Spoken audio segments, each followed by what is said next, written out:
Apostle जी, इस बहन का नाम रीटा कुमारी है, इनके हस्बैंड का नाम रविंद्र मसीह है और ये अमृतसर के रहने वाले हैं। और ये बहन खुद गुरु नानक देव हॉस्पिटल अमृतसर में ओटी डिपार्टमेंट में जॉब करते हैं और इनके हस्बैंड जो है पंजाब पुलिस में हेड कांस्टेबल की पोस्ट के ऊपर है।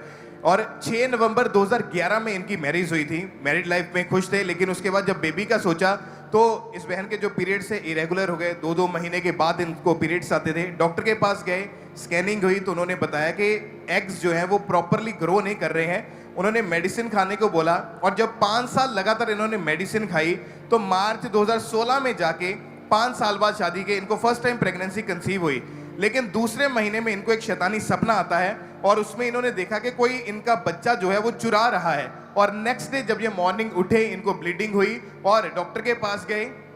डॉक्टर ने ये बताया कि बेबी ग्रो ना होने की वजह से आपका मिसकैरेज हो गया है। उसके बाद फरवरी 2018 में ये बहन दूसरी बार प्रेग्नेंट हुए, सेम सपना आया, फिर से इनका मिसकैरेज हो गया। उसके बाद नवंबर 2019 में तीसरी बार ये बहन प्रेग्नेंट हुए, फिर से इनको ब्लीडिंग हुई, इनका केस खराब होया, इनका बेबी जो था वो डेड हो गया और वो भी केस खत्म हो गया। चौथी बार अक्टूबर 2022 में ये बहन प्रेग्नेंट हुए।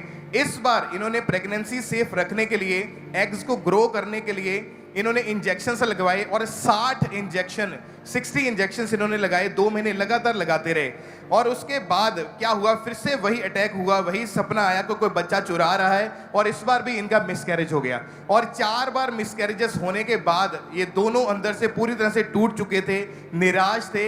इनके हस्बैंड दूसरों के बच्चों को जब देखते थे अपने मन में एक एस्टीमेट लगाते थे कि अगर हमारे भी अपने टाइम के ऊपर बच्चा हो गया होता तो अब तक हमारा बच्चा जो बेटा बेटी था कितना बड़ा हो जाना था उसने। और इनके हस्बैंड के जो डिपार्टमेंट में जो दोस्त थे वो भी इनको बोलते थे अन्य जगहों पर जाने के लिए। और जब ये घर में कोई नई चीज़ लेते थे, इन्होंने अपना घर बनाया है, इन्होंने अपना प्लॉट लिया, गाड़ी ली है, तो रिश्तेदार ये ताना देते थे कि ये सब किसके लिए कर रहे हो, तुम्हारे कोई संतान तो है नहीं, बच्चा तो है नहीं। और जब ऐसी बातें सुनने को मिलती थी तो दोनों रोते थे। और इन्होंने 12 साल लगातार इलाज करवाया, बड़े बड़े हॉस्पिटल डॉक्टर के पास गए और 25 डॉक्टर्स चेंज करने के बाद रिजल्ट बिल्कुल 0 था। और एंड में डॉक्टर्स ने लास्ट में यही बोला कि मिसकैरेजेस होने के बाद आपका जो यूट्रस है वो इतना वीक हो चुका है कि नेचुरली वो प्रेगनेंसी को कंसीव नहीं कर पाएगा, आपको आईवीएफ की तरफ जाना चाहिए। 17 दिसंबर को अपोस्टल जी इन्होंने आईवीएफ के लिए अपने अपॉइंटमेंट को बुक करवाया और 17 दिसंबर को इनको आईवीएफ के लिए बुलाया गया था। मगर इनका फेथ जो था प्रभु के ऊपर था, क्योंकि उसके अगले दिन ही इनको चर्च से फोन आया कि तुम्हारी प्रेयर माउंटेन के ऊपर विजिट है, आपने प्रेयर माउंटेन के ऊपर आना है। और जब इन्होंने प्रार्थना को रिसीव किया, इनका मन चेंज हुआ कि दिसंबर मंथ में चर्च में बड़ी मीटिंग्स है कि अगर मैंने आईवीएफ करवा लिया तो डॉक्टर बोलेंगे कि तुम बेड रेस्ट करो और डॉक्टर मुझे बोलेंगे कि कहीं बाहर नहीं जाना है। और ये बहन सोच रहे थे कि अगर मैं चर्च नहीं गई तो मीटिंग मिस हो जाएगी। इन्होंने प्लान किया कि चलो 2 महीने बाद आईवीएफ करवाते हैं कि मैंने मीटिंग नहीं मिस करनी, प्रभु को फर्स्ट प्रायोरिटी दी इन्होंने। और अपोस्टल जी उन बड़ी मीटिंग्स में जब चर्च में आए और 31 दिसंबर 2024 की द क्रॉसओवर नाइट मीटिंग में आपने स्पेशल प्रेयर करी और उस दिन सब कलीसिया के ऊपर अनॉइंटेड शॉल के साथ भी प्रेयर हुई थी। उस प्रेयर को भी हम देख सकते हैं। अपने हाथों को उठा। पिता, आज जिन जिन को ये शॉल टच करे, यीशु मसीह तूने मुझसे कहा है कि तू इनके जीवनों को बदल देगा और इन्हें छुएगा और इन्हें नया कुछ देगा, नया नाम देगा, नई आशीष देगा। आज आप इस नॉर्मल शॉल को नहीं, आप ये सोच लेना कि ये शॉल वही है जो जीसस के कंधे पे था। उस शॉल को लगाना स्टार्ट करो। जब शॉल लगता है तभी आप फ्री होते हैं, चाहे सुबह के 6 बज जाएं, आप फ्री नहीं हैं। डोंट वरी, खुदा का काम जल्दी वाला नहीं है, परमेश्वर का काम काली वाला नहीं हैगा। उठाओ अपने हाथों को। और अपोस्टल ये दोनों उस समय ही चर्च में मौजूद थे और जैसे ही आपने प्रेयर करी, अनॉइंटेड शॉल के साथ इनके ऊपर प्रेयर हुई, उसी टाइम वो सारे शैतानी अटैक इनके ऊपर से खत्म हुए। नेक्स्ट डे अपोस्टल जी इस बहन के ड्रीम चेंज हुए और आप इनके विजन में आए और आपने इनको वर्ड दिए कि तू ब्लेस है। और उसके 4 दिन के बाद इन्होंने प्रेगनेंसी टेस्ट किया तो इनका टेस्ट फिर से पॉजिटिव आया और इस बार कोई अटैक नहीं हुआ, कोई दुष्टात्मक अटैक नहीं। और शादी के 14 साल के बाद हेल्दी बेबी गर्ल के साथ, बेटी के साथ परमेश्वर ने आशीषित किया और सारी शर्मिंदगियां, रोना खत्म हो चुका है। परमेश्वर ने आनंदित किया है।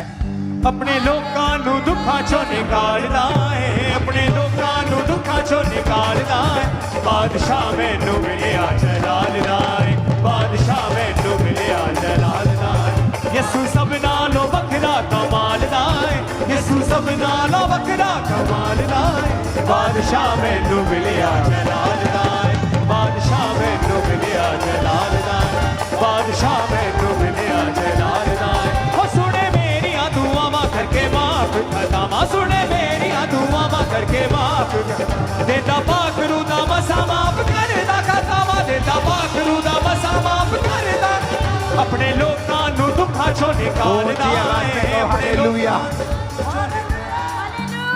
ये हालेलुया गवाही के योग्य नहीं है।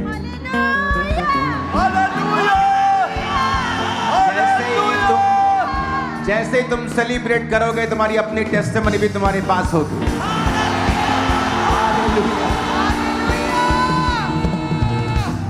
14 साल के बाद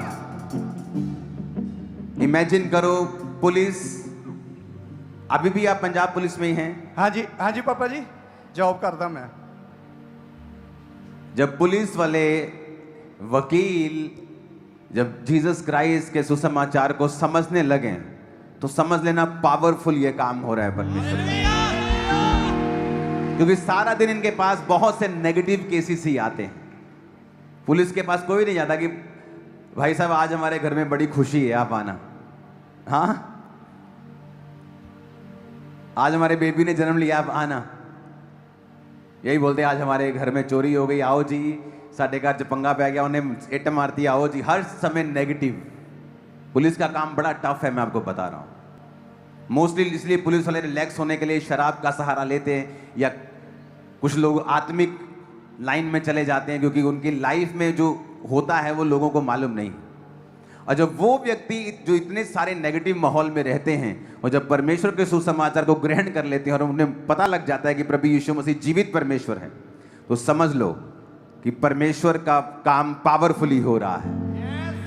और ये आमीन ऊंचे वाला होना चाहिए चर्च। हालेलुया। अपने हाथों को उठाओ, थैंक यू जीसस। फिर से कहेंगे, खुदा बाप तेरा आत्मा आज मुझे छुए और आजाद करे। ऊंची आवाज में कहेंगे खुदा बाप, ऊंची आवाज में